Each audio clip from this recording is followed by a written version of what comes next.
Assalamu alaikum students. My name is Kalimullah. I am your math teacher. आज हम first year का math start करेंगे। सबसे पहले कुछ इंट्रोडक्शन होगा कि इस जो हम स्टार्ट करने वाले कहाँ से स्टार्ट करेंगे और इस चैप्टर में क्या क्या है और कितने मार्क्स का पेपर जो है पास पेपर में आता है। सबसे पहले हम चैप्टर नंबर 9 स्टार्ट करेंगे जो ट्रिग्नोमेट्री का सेक्शन है। सबसे पहले ट्रिग्नोमेट्री का सेक्शन कवर होगा, उसके बाद बाकी चैप्टर को सॉल्व करूंगा। सबसे पहले चैप्टर नंबर 9 है, यहाँ से स्टार्ट करूंगा। चैप्टर नंबर 9 है हमारे पास फंडामेंटल ऑफ ट्रिग्नोमेट्री, यानी जो ट्रिग्नोमेट्री है उसकी बुनियाद क्या है, उसके बुनियादी जो आपके फार्मूले हैं, उसमें बुनियादी फंक्शन जो हैं वो क्या सारे जो हैं इसमें आप डिस्कस करेंगे।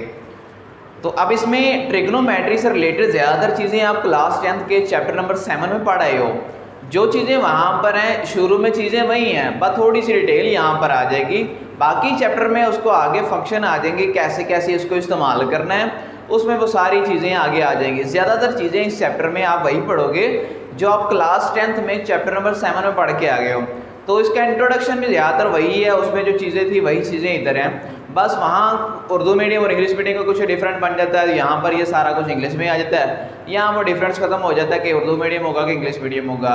यानी चीज़ें जो इंग्लिश मीडियम है उनके लिए तो वही कुछ है जो 10th में पढ़ के आ गई हैं। जो उर्दू मीडियम है उनके लिए थोड़ा सा उर्दू को ट्रांसलेट करके इंग्लिश में हो गया, बस ये फ़र्क है। लेकिन इशू कुछ भी नहीं है, सिर्फ आपने बेसिक जो चीज़ है उसको समझना है। 10th में जहाँ तक हो गया वही अपने अप्लाई करना है। सिर्फ बेसिक जो चीज़ें आपकी वही हैं उसी को ट्रांसलेट करना है, अपने माइंड को उस तरह रखना है कि वही जो पढ़ रहे हैं वही चीज़ें हम आगे पढ़ रहे हैं, सिर्फ वो उर्दू में थी यहाँ इंग्लिश में, और कुछ नहीं है। माइंड में ये नहीं डालना कि पीछे तो हम उर्दू मीडियम पढ़ के आए आगे इंग्लिश मीडियम आ गया तो हमें क्या नुकसान होगा, हमारे लिए तो समझ ही नहीं आने, कुछ भी फ़र्क नहीं पड़ता। सिर्फ आपका माइंड है जिसकी वजह से वो आपको चीज़ें मुश्किल लगती हैं। अगर माइंड आपका तैयार हो जाए तो वही चीज़ें आपको आसान लगना शुरू हो जाएँ। तो ये अपने माइंड को सेटिस्फाई कीजिएगा, उसके बाद आपको हर चीज़ आपको आसान लगना शुरू हो जाएगी। लेकिन अगर आपका माइंड ही सेटिस्फाई नहीं होगा तो आसान चीज़ भी आपको मुश्किल लगना शुरू हो जाएगी। तो इसलिए हम स्टार्ट करते हैं चैप्टर नंबर 9 से, फंडामेंटल ऑफ ट्रिग्नोमेट्री। सबसे पहले मैं बताता चलूँ कि पास पेपर में इस चैप्टर से क्या क्या है। शॉर्ट और मैं सिर्फ लॉन्ग की बात करूँगा, MCQs का काम बाद में हम स्टार्ट करेंगे। इस चैप्टर से 2011 से लेकर 2015 तक दो शॉर्ट आए हुए हैं और एक लॉन्ग आया हुआ है। और यहाँ मैंने जितना भी काम किया हुआ है 2011 से 2019 तक पास पेपर सारे कवर किए गए हैं कि इन पास पेपर में कौन कौन से क्वेश्चन आए हुए हैं। 2011 से 19 कौन कौन से शॉर्ट हैं, कौन कौन से लॉन्ग हैं, वो तमाम के तमाम हर क्वेश्चन के साथ मेंशन किए गए होंगे जो जो पास पेपर में आए होंगे। तो इसके लिए आपको फिर पास पेपर की भी ज़रूरत नहीं पड़े, देखने की ज़रूरत नहीं पड़ेगी। आप आसानी से जो क्वेश्चन आपने करते जाओगे साथ साथ को पता लग जाएगा कि ये पास पेपर में कब कब आया है और ये शॉर्ट में आया है या लॉन्ग में आया हुआ है और कितनी दफ़ा आ गया, वहाँ से आपको इसकी इंपॉर्टेंस भी पता लग जाएगी। तो सबसे पहले बता दूँ कि इस चैप्टर से पास पेपर में क्या क्या आया। 2011 से लेकर 2015 तक इस चैप्टर से 2 शॉर्ट आए हुए हैं, जो 2 शॉर्ट आए हैं और एक लॉन्ग आया हुआ है। ये 2011 से 2015 तक है। उसके बाद चेंज हो गया, उसके बाद क्या हुआ है 2016 से लेकर 2019 तक। 2020 में तो पेपर नहीं हुए थे, इस वजह से 2019 तक के पेपर थे, उनमें 3 शॉर्ट आ गए हैं और एक लॉन्ग आया है। बस एक शॉर्ट का डिफरेंस बढ़ गया लेकिन लॉन्ग उतने के उतने ही हैं। यानी इस चैप्टर से 3 अब शॉर्ट आते हैं और एक लॉन्ग आते हैं। 6 और 5 नंबर का लॉन्ग 11 नंबर और 1 या 2 MCQs आते हैं। तो वो हमारे 12-13 नंबर का ये चैप्टर से पेपर बन जाता है। तो डेफिनेशन, जहाँ तक डेफिनेशन की बात है, डेफिनेशन बहुत कम आती है पास पेपर में, मतलब आती हैं लेकिन पूरे पेपर में सिर्फ 2 या 3 आती हैं, तो ज़्यादा नहीं आती। अब पेपर पैटर्न में बता दो कि पेपर पैटर्न में सेक्शन किस तरह होते हैं। जो आपका पहला सेक्शन होता है उसमें चैप्टर नंबर टोटल हमारे इसमें 14 चैप्टर हैं, तो उसके 3 सेक्शन किए जाते हैं। चैप्टर नंबर 9 से जो हमारा 14 तक है ये आखिरी सेक्शन बनता है। बाकी 8 जो चैप्टर बनते हैं उसके 2 सेक्शन बनते हैं, चैप्टर नंबर 1 to 4 फिर आगे 5 to 8, ये तमाम जो है अलग-अलग सेक्शन में है। और 9 से लेके 14 तक ये कंप्लीट एक सेक्शन है।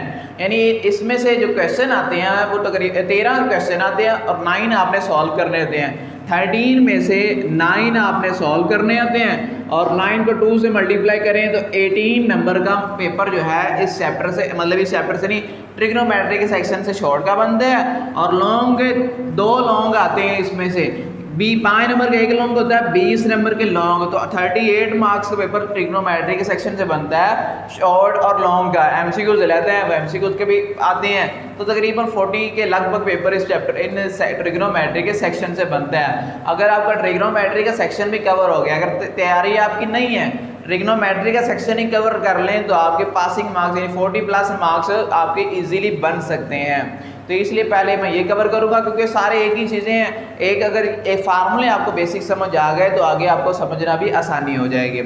अब ये तो हो गए इस चैप्टर से 2011 से 15 तक कितने शॉर्ट आए हुए हैं, 16 से 19 तक 3 शॉर्ट आए हैं और एक लॉन्ग आए हुए हैं। अब हम बात करते हैं आगे इस इंट्रोडक्शन में, इस चैप्टर में क्या किया जा रहा है और हमारा इस चैप्टर में डेफिनेशन क्या है, फार्मूले क्या है, उनको देखते हैं। अब सबसे पहले है ट्रिग्नोमेट्री क्या होता है। ट्रिग्नोमेट्री जो होता है 3 वर्ड से मिलके बना होता है। ये ग्रीक लेटर है, जो ट्रिग्नोमेट्री है हमारे, ये ग्रीक लेटर है और ये 3 वर्ड से मिलके बना हुआ है। कौन कौन से 3 वर्ड से? सबसे पहले है ट्राई, TREI, जिसका मतलब होता है 3, फ्री। ट्राई मतलब 3 को कहते हैं ना, तो ट्राई से मुराद है 3। उसके बाद आता है गोनी, दूसरा लफ्ज़ है गोनी, यानी ये गोनो जो है लिखा हुआ, ये ट्राई एक ही साथ, गोनो एक ही साथ और मैट्री एक, इसी को गोनी, तो इसका मतलब है एंगल्स। तीसरी चीज़ है मैट्री, इसे मैट्रोन है, इसका लफ्जी मतलब है मेजरमेंट। अब यहाँ से इसका बेसिक मकसद बनता है मेजरमेंट ऑफ ट्राई एंगल, कि हम जो मेजरमेंट करते हैं ट्राई एंगल की, यानी 3 एंगल। अब एंगल 3 ट्राइंगल में होते हैं, इसके अलावा तो किसी में होते ही नहीं है। तो मेजरमेंट ऑफ ट्राइंगल को हम डिस्कस जो करते हैं, उसकी नुमाइश करते हैं, उसके कैसे कैसे हम सॉल्व करते हैं, वो सारा जो अमल होता है उसे ट्रिग्नोमेट्री कहते हैं। तो ये बेसिक डेफिनेशन इससे यही है, इसका बेसिक यही बनता है कि मेजरमेंट ऑफ ट्राइंगल, ये हमारे पास ट्रिग्नोमेट्री की डेफिनेशन है। उसके बाद इसका ट्रिग्नोमेट्रिक यूज़ कहाँ कहाँ होती है? ये कुछ बिजनेस के फील्ड है, बिजनेस में ये इस्तेमाल होती है, इंजीनियरिंग में इस्तेमाल होती है, सर्वे वगैरह करने में इस्तेमाल करते हैं इसे। नेविगेशन है, नेविगेशन यानी जो हमारी सिमत मालूम करने के लिए इस्तेमाल की जाती है। इसके अलावा एस्ट्रोनॉमी, सितारों का इल्म है, या फिजिक्स में मतलब इसका इस्तेमाल किया जाता है। ट्रिग्नोमेट्री वहाँ एंगल वगैरह फाइंड किए जाते हैं, प्रोजेक्टाइल मोशन जो हमने पढ़ा उसमें एंगल वगैरह को इस्तेमाल करते हुए कि कितने एंगल से हम फेंके प्रोजेक्टाइल को तो हमारा लॉन्च होगा, यानी उसकी सिमत कितनी होगी, कितना डिस्टेंस कवर करेगा, वो वहाँ पर इसके इस्तेमाल आ जाते हैं। अब उसके बाद है एंगल क्या होता है। एंगल की डेफिनेशन 2011 में आई थी, उसके बाद नहीं आई। डेफिनेशन बहुत कम आई है, तो जो आई हुई है वो साथ साथ आपको बता दूंगा कौन कौन सी डेफिनेशन आई हुई है। सबसे पहले एंगल क्या होता है? 2 common rays starting at a common point and 2 rays starting at a common point. कोई भी 2 रेज हों जो कॉमन पॉइंट से स्टार्ट हो रही है। लेट्स सपोज ये आपने एक पॉइंट ले लिया, अब यहाँ से 2 रेज बना लो, एक रेज ये ले ली, एक रेज ये ले ली। अब ये दोनों एक ही पॉइंट से स्टार्ट हो रहे हैं, तो यहाँ ये दोनों मिलके एक एंगल बना रही है, इसे थीटा कह लो, अल्फा बीटा गैमा थीटा, ये कुछ एंगल है जो बन रहे हैं। अब ये 2 रेज हैं, 2 रेज मिलके जो एक कॉमन पॉइंट से स्टार्ट हो रही हैं वो एंगल बनाते हैं। अब जहाँ से एंगल स्टार्ट होगा उसे कहते हैं इनिशियल साइड। यहाँ से स्टार्ट हो रहा है तो ये इसकी इनिशियल साइड होगी, और जो दूसरी साइड होती है उसे कहते हैं टर्मिनल साइड। ये जो होती है इसे फाइनल साइड कह लो, ये टर्मिनल साइड कहते हैं। ये हमारे पास आ गई टर्मिनल साइड। अब ये तो एंगल स्टार्ट हो रहा था यहाँ से, अगर इस तरह आ जाए कि एंगल आपका स्टार्ट हो रहा हो यहाँ से इस तरह, यानी ये बनना हो, तो ये आपकी इनिशियल साइड होगी, और जो दूसरे वाला इस लाइन है, ये लाइन जो है इसे कहेंगे टर्मिनल साइड। तो जहाँ से आपका एंगल स्टार्ट होगा वो इनिशियल साइड होगी, और जो दूसरी साइड होगी वो टर्मिनल साइड आएगी। उसके बाद है एंगल पॉजिटिव और नेगेटिव कब लिया जाता है? जो काउंटर क्लॉकवाइज, जिसे एंटी क्लॉकवाइज कहते हैं। क्लॉकवाइज हमारा इस सिमत में होता है, क्लॉक हमारा इस सिमत में होता है, और एंटी क्लॉकवाइज क्या, इसके ऑपोजिट डायरेक्शन में जाओगे, ऑपोजिट डायरेक्शन में इस डायरेक्शन में आओगे तो वो हमारा जो एंगल होता है हमेशा पॉजिटिव होता है, ये पॉजिटिव होता है। और क्लॉकवाइज डायरेक्शन में हमारे पास एंगल हमेशा लिया जाता है नेगेटिव। तो ये इसकी स्टार्टिंग है कि ट्रिग्नोमेट्री क्या होता है, एंगल क्या होता है, उसके एंगल स्टार्ट कहाँ से होता है और स्टार्ट वाला पॉइंट क्या होता है और फाइनल वाला पॉइंट क्या होता है, उसके बाद पॉजिटिव कब लिया जाता है और नेगेटिव कब लिया। अब ट्रिग्नोमेट्री कुछ आगे सिस्टम है, ज़्यादा 3 सिस्टम होते हैं जिसमें एंगल को मेजर किया जाता है। एंगल जो डिग्री का, एक रेडियन का और एक ग्रेडियन का। यहाँ पर ज़्यादातर जिक्र है डिग्री और रेडियन का, तो हम उनको डिस्कस करते हैं। सबसे पहले डिग्री क्या होती है, यानी डिग्री, मिनट, सेकंड। ये अब डिग्री की डेफिनेशन भी आपने 10th में क्लास 10 के चैप्टर नंबर 7 पढ़ी हुई है। अगर सर्कल है, पूरा सर्कल को अगर 360 हिस्सों में आप डिवाइड करते हो तो हमारे पास जो एक हिस्सा बनता है वो 1 डिग्री होता है। ये पूरा सर्कल अगर लेते हैं, ये हमारे पास एक सर्कल है। अब सर्कल का जो सरकमफेरेंस उसकी बाउंड्री है, उसके अगर 360 पार्ट्स बनाओ, ये हमारे पास ये अगर इसका सेंटर कहते हो, ये सेंटर है, तो अगर इसका एक पार्ट ये ले लिया तो ये इतना एक पार्ट ले लिया तो ये हमारे पास 1 डिग्री बनेगा। इसका जो एंगल बनेगा वो 1 डिग्री आएगा। तो ये डिग्री की डेफिनेशन है।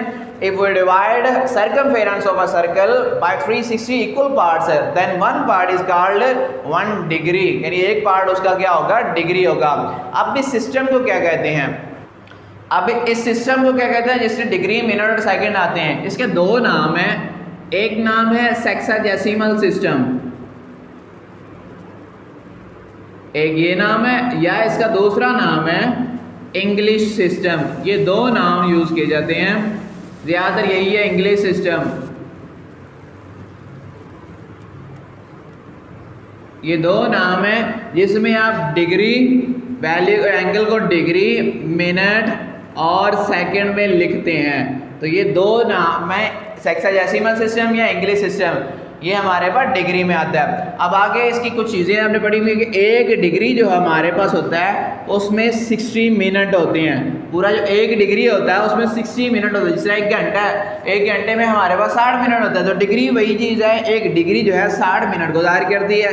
1 मिनट के अंदर 60 सेकेंड होते हैं। अगर डिग्री में हम सेकेंड निकालें तो 1 डिग्री में 60 मिनट होते हैं, 60 सेकेंड होते हैं, तो दोनों को मल्टीप्लाई करो तो 3600 जो है सेकेंड, कि 1 डिग्री में 3600 सेकेंड हमारे पास होते हैं। अब इसी का उलट अगर करते हैं कि 1 मिनट में अगर डिग्री निकालने हैं, 1 मिनट में अगर डिग्री निकालने, 60 मल्टीप्लाई हो रहा है, इधर जाकर डिवाइड, तो ये बन जाएगा 1/60 डिग्री। इस तरह अगर सेकंड में मिनट निकालना है, इसी का उलट करोगे 1 सेकंड इज इक्वल टू आ जाएगा 1/60 मिनट। अब सेकंड में डिग्री निकालना है तो 1 सेकंड इज इक्वल टू आ जाएगा 1/3600 डिग्री। कि अगर हमने जो हमको मिनट दिया गया उसको डिग्री में करना तो 60 पे डिवाइड करोगे। अगर सेकंड दिया गया, मिनट दिया गया, मिनट को करना है, सेकंड को मिनट में करना है तो हम 60 पे डिवाइड करेंगे, या आपको सेकंड को डिग्री में करना तो 3600 पे डिवाइड करेंगे।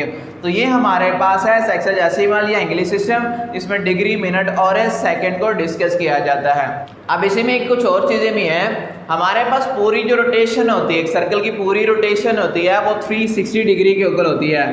1 रोटेशन वो हमारे पास होती है 360 डिग्री। पूरा सर्कल जो है, एक सर्कल रोटेशन होती है 360। अगर हाफ रोटेशन लेनी हो तो हाफ रोटेशन किसके बराबर आएगी, इसका हाफ कर दो, कितना बन जाएगा 180 डिग्री। अगर 1/4 रोटेशन लेनी हो तो 1/4 रोटेशन कितनी बन जाएगी 90 डिग्री। और 90 डिग्री को क्या कहते हैं, राइट एंगल कहते हैं। जो 90 डिग्री होता है उसे कहते हैं राइट एंगल। और 4 राइट एंगल ये अगर बनाते हो, यानी 4 राइट एंगल बनेंगे तो हमारे पास पूरा एक सर्कल बनता है। तो ये डिग्री का काम। अब आगे है रेडियन के, कि रेडियन क्या आता है उसको हम डिस्कस करते हैं। अब है दूसरा सिस्टम। दूसरा सिस्टम क्या है, सर्कुलर सिस्टम, या इसे रेडियन बोलते हैं। अब रेडियन क्या होता है, measure of angle. Radian is the measure of angle subtended at the centre of circle by an arc whose length is equal to the radius of circle। क्या कहा है कि एक सर्कल लिया, एक सर्कल अगर ले लिया, उसका सेंटर में, ये उसका सेंटर है, तो यहाँ पे एक आर्क ले ली। लेट्स सपोज इतनी हमारी आर्क है, कोस, ये हमारी आर्क है। अगर इस आर्क की लेंथ इस रेडियस के इक्वल आ जाए, इस आर्क की लेंथ इस रेडियस के इक्वल आ जाए, तो ये यहाँ पर जो एंगल बनेगा वो 1 रेडियन होगा। अगर आर्क लेंथ हमारे पास रेडियस के इक्वल आ जाए तो जो हमारा एंगल है वो 1 रेडियन होगा। ये डेफिनेशन 2012 में और 2015 में आई थी, उसके बाद कभी भी डेफिनेशन इस चैप्टर इसमें ये नहीं आई हुई है। 2012 और 15 में ये डेफिनेशन आई है कि अगर आर्क लेंथ इस रेडियस के इक्वल आ जाए तो जो एंगल हमारे पास होगा वो रेडियन होगा।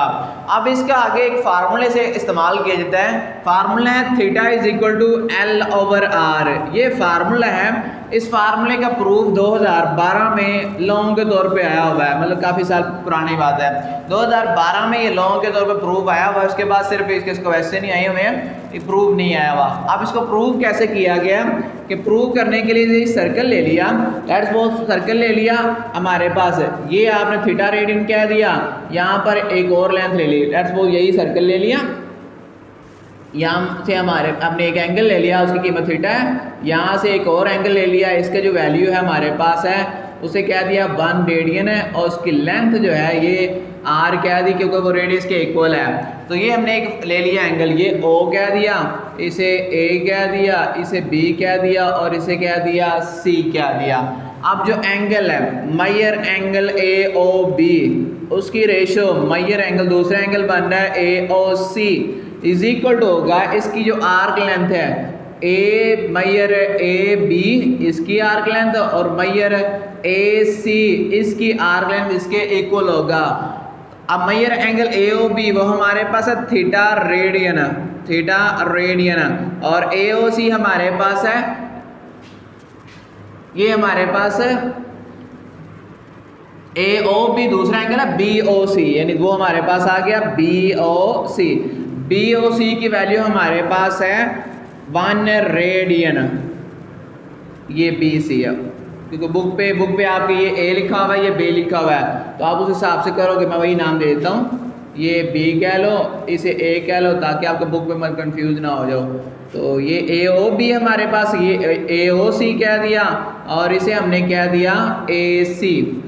मायर एंगल जो AC की आर्क लेंथ है, दोबारा बता देता हूँ कि मायर AOB उसका एंगल हमारे पास थीटा रेडियन आ गया, मायर AOC इसका एंगल हमारे पास आ गया 1 रेडियन। AB की वैल्यू हमारे पास L है और AC की वैल्यू R आ गई, तो थीटा इज इक्वल टू हमारे पास क्या आ गया L ओवर R। ये हमारे पास इसका प्रूव है। अब इसके बाद कुछ इसमें वैल्यू हैं जो आगे इस्तेमाल होती हैं कि अगर अब वो वैल्यूज़ के इसी फार्मूले में हमारा पूरा सर्कमफेरेंस जो होता है, ये पूरा सर्कमफेरेंस वो होता है 2 पाई r के बराबर, L इज इक्वल टू होता है 2 पाई r। अब ये वैल्यू इधर पुट करते हैं, theta is equal to L के यहाँ आ गया 2 पाई r ओवर r से कहते हैं थीटा इज इक्वल टू आ गया 2 पाई, यानी टोटल एंगल जो होता है पूरे सर्कल में जो एंगल होता है रेडियन में, ये 2 पाई रेडियन में है। तो और ये भी याद रखिएगा कि ये फार्मूला उसी वक्त इस्तेमाल होगा जब आपका एंगल जो है रेडियन में होगा। अगर एंगल रेडियन में नहीं है तो ये फार्मूला भी इस्तेमाल नहीं होगा। सबसे पहले आप एंगल को रेडियन में करेंगे, फिर उसके बाद ये फार्मूला इस्तेमाल करेंगे। अब theta is equal 2 pi radian है, पूरे सर्कल में एंगल होता है। अब टोटल में एंगल जो है 2 पाई रेडियन हमारे पास है, टोटल जो एंगल होता है वो 360 डिग्री के इक्वल होता है। टोटल हमारे पास है जो सर्कल में एंगल डिग्री में होता है तो 360 डिग्री होता है। 2 मल्टीप्लाई और आगे जाके डिवाइड, तो पाई रेडियन हमारे पास आ जाएगा, pi radian is equal to आ गया 180 डिग्री इसके बराबर। अब यहाँ से दो वैल्यू निकलती हैं, अगर आपने रेडियन की निकालनी है तो क्या करेंगे, पाई मल्टीप्लाई और आगे जाके डिवाइड, तो 1 रेडियन इज इक्वल टू आ जाएगा 180 डिग्री ओवर पाई। अब 180 डिग्री को पाई पे डिवाइड करोगे तो उसका आंसर आता है 57.296 डिग्री। ये हमारे पास 1 रेडियन की मतलब वैल्यू आ जाती है 57.296 डिग्री। अगर आपने रेडियन को डिग्री में करना है तो इससे मल्टीप्लाई कर लो या इससे मल्टीप्लाई करो। अब इसी का उलट, अब अगर आपने डिग्री की वैल्यू निकालनी तो 180 मल्टीप्लाई और आगे जाकर डिवाइड, तो 1 डिग्री इज इक्वल टू आता है पाई ओवर 180। तो पाई ओवर 180 को डिवाइड करते तो उसका आंसर आता है 0.01745। ये हमारे पास इसकी वैल्यू आती है रेडियन में। तो अगर आपने इसको चेंज करना हो तो आप इसको चेंज करके 1 डिग्री की जहाँ इसकी ये वैल्यू लगा दो, वो क्वेश्चन किस में हो जाएगा, डिग्री वाला वैल्यू जो होगी वो रेडियन में आ जाएगी। ये कुछ वैल्यू है जो इसमें आगे एक्सरसाइज हमारी जो 9.1 है उसमें इस्तेमाल होगी। ज़्यादातर ये बेसिक यही इस्तेमाल होती है कि जब डिग्री को रेडियन में करना हो तो इससे मल्टीप्लाई किया जाता है, जब रेडियन को डिग्री में करना हो तो क्या किया जाता है 180 ओवर पाई से मल्टीप्लाई किया जाता है। तो यहाँ तक हमारा कुछ बेसिक इंट्रोडक्शन है जो चैप्टर के स्टार्ट में दिया हुआ है। नेक्स्ट जैसे जैसे एक्सरसाइज के मतलब जो इंट्रोडक्शन आता जाएगा वो साथ साथ डिस्कस होता जाएगा। यानी हर एक्सरसाइज से पहले जो फार्मूले उसके हैं, जो उसकी बेसिक जो चीज़ें हैं वो समझा के फिर एक्सरसाइज स्टार्ट करूँगा।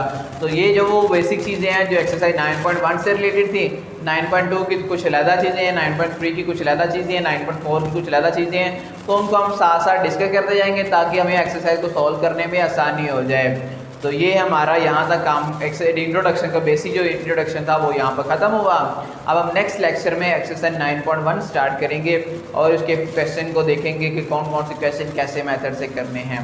तो ये अगर वीडियो अच्छी लगे तो लाइक और शेयर लाजमी कर दीजिएगा। अगर इंट्रोडक्शन में कोई समझ ना आई है तो वो पूछ लीजिएगा दोबारा। थैंक यू, अल्लाह हाफिज़।